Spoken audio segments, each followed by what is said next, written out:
Well, today is Sunday. It is September the 5th, 2021.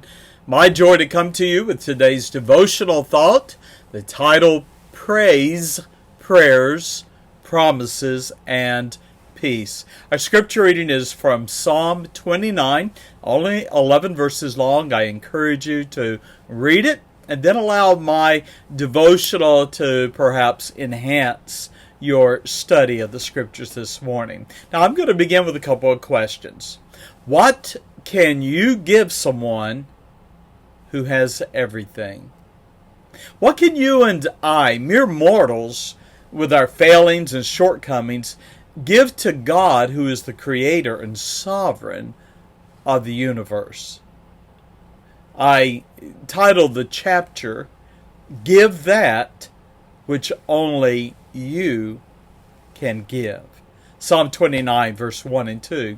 Give unto the Lord, O ye mighty, that is mighty ones, angels perhaps, or perhaps mighty men of the earth. Give unto the Lord, O ye mighty, give unto the Lord glory and strength. That is, acknowledge his power and his might. Give unto the Lord the glory due unto his name. If you remember, when we mention the name of God, it embodies all that he is, all of his attributes.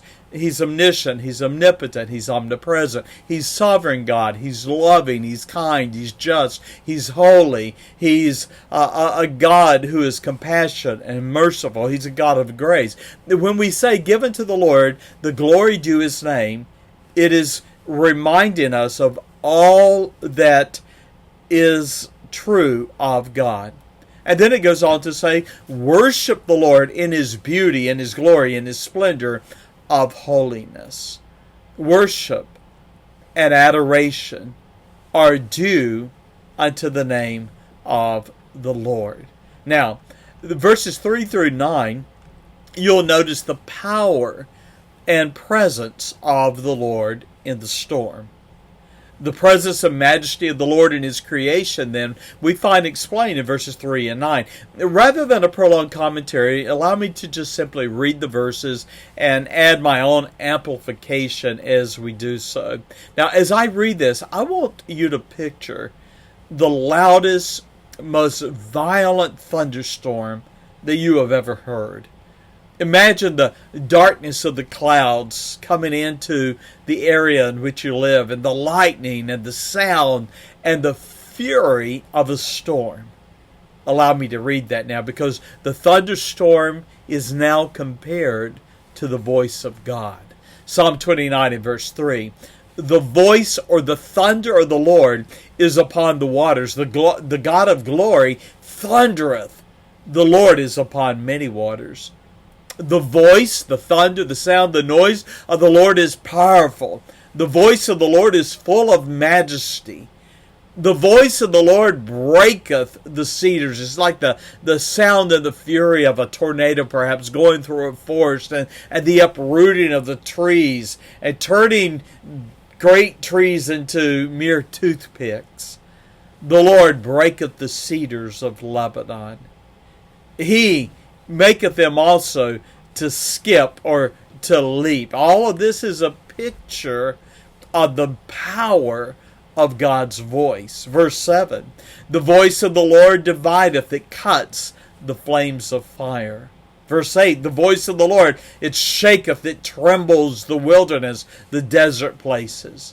Verse 9, the voice of the Lord maketh the hinds, the doe, the females, to calve, to give birth, perhaps to startle them, and discovereth the forest, and in his temple doth everyone speak of his glory. You know, today is Sunday, and we no longer worship in a temple, but we do worship in buildings that we know as churches. We often refer to them as sanctuaries.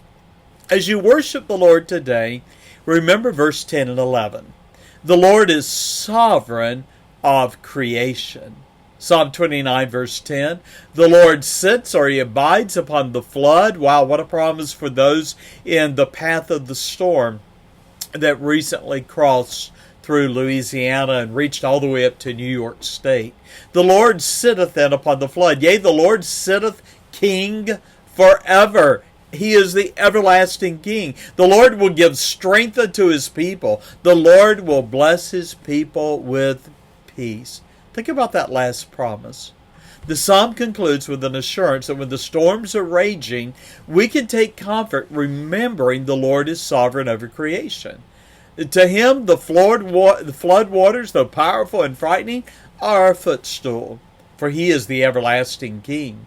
The Lord is the source of strength and peace for his people. Now, a closing thought. Storms come in various forms. Some are natural occurrences like the thunderstorm described in Psalm 29. But there are other storms that are just as violent when they come into our lives. These are deeply personal storms, and they bring emotional upheavals, physical sufferings, and paralyzing fear. Those storms can come in waves rushing in upon our lives or reminding us even the strongest are vulnerable. Yet storms can also remind us to look to the God of heaven. For the Lord sitteth King forever. Bless his people with peace. God bless you. I greet you with shalom. And if you receive this before church on this Sunday, go to church, especially if you have a Bible preaching church. Of course, you can join us online at hillsdalebaptist.org as well at the 10:30 morning service. God bless you, and bye-bye.